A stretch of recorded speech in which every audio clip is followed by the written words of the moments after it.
Why were the founders so adamant that Congress hold the power to spend money? Why didn't they want the president to hold that power? Let's take a look at the Boston Tea Party, the moment Americans said, enough, to being taxed without representation. The Tea Act of 1773 was the British government's way to try and force colonists to accept taxation without representation. The act actually lowered the price of tea, but maintained the 3 pence per pound duty on tea established by the earlier Townshend Acts.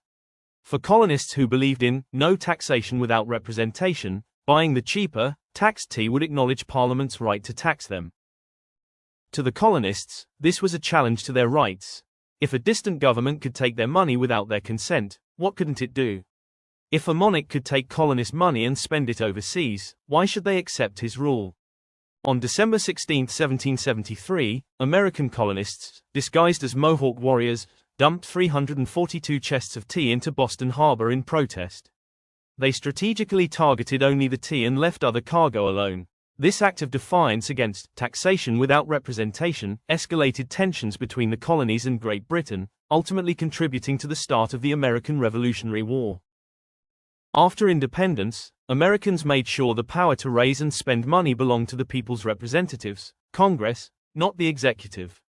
By placing control of taxes and spending closest to the voters through their directly elected representatives, the government was designed to be more accountable and to prevent the abuses of power they experienced under British rule.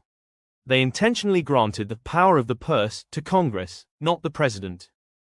When any leader claims they can spend different money without approval, that's exactly the kind of power struggle the founders wanted to prevent. Article 1 of the Constitution gives only Congress the power to lay and collect taxes, duties, imposts and excises, and stipulates that no money shall be drawn from the Treasury, but in consequence of appropriations made by law.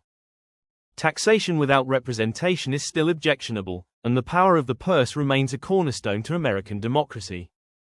To learn more, check out these resources online or at your local library.